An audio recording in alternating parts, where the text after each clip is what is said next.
नमस्कार, आप देख रहे हैं भारत समाचार लाइव और मैं हूं आपके साथ वैशाली। आइए रुक करते हैं आज की खास खबर पर। दिल्ली में एआई समिट को नाकाम करने की कोशिश, कांग्रेस की साजिश को दोहद के गांधी चौक पर राहुल गांधी का पुतला जलाकर कड़ा विरोध किया गया। यह विरोध प्रदर्शन फक्त एक सेमलेस कृत्य नहीं, परंतु राहुल गांधीना इशारा पर राहुल गांधी निवास स्थाने राहुल गांधी, सोनिया गांधी અને પ્રિયંકા વાડ્રાના ઉપસ્થિતિમાં એક સુનિયોજિત ષડયંત્ર છે અને આ ષડયંત્રનો આ એક ભાગ છે જેને આ એઆઈ સમિટની અંદર સેમલેસ યુથ કોંગ્રેસના કાર્યકર્તાઓએ આ કૃત્ય કર્યું છે। સમગ્ર દેશ જ્યારે એક ગૌરવની ક્ષણ અનુભવી રહ્યું છે। એક સમય એવો હતો કે જ્યારે ભારત વર્ષમાંથી આવા સમિટમાં કોઈ પ્રતિનિધિત્વ મોકલવું હોય તો એ પણ આપણે નતા મોકલી શકતા।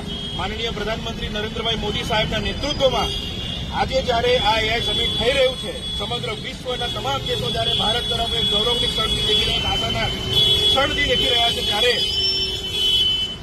100થી વધારે દેશ જ્યારે જેમાં ભાગ લેતો હોય, 20થી વધારે સ્ટેટ હેડ જ્યારે આ સમિટમાં ભાગ લેતા હોય, 60થી વધારે વિવિધ દેશોના મંત્રી, હજારોની સંખ્યામાં ટેકનોક્રેટ્સ, વિશ્વની ઘણી બધી એવી નામચીન ટેકનો કંપનીના સીઈઓ જ્યારે આમાં ભાગ લેતા હોય, જ્યારે ભારત 140 કરોડ ભારતવાસીઓ, દેશવાસીઓનો એક ગૌરવભર્યો ક્ષણ હોય, આ ક્ષણમાં ભારતવાસીઓને નીચું દેખાડવાનું, સમગ્ર વિશ્વમાં માથું ઝુકાવવાનું કામ કર્યું હોય તો આ કોંગ્રેસના કાર્યકર્તાઓએ રાહુલ ગાંધીના ઇશારા પર કર્યું છે।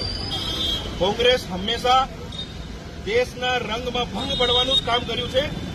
એ પછી ઓપરેશન સિંદૂર હોય, સર્જિકલ સ્ટ્રાઇક હોય કે આ એઆઈ સમિટ હોય, આજે ભારત વર્ષના પ્રત્યેક યુવાઓ, પ્રત્યેક ટેકનોક્રેટ્સ અને પ્રત્યેક ઝેનઝી ખૂબ જ આક્રોશમાં છે। 140 કરોડ ભારતવાસીઓ કોંગ્રેસને ક્યારે પણ આ નિંદનીય કૃત્ય માટે બરદાસ્ત નહીં કરે।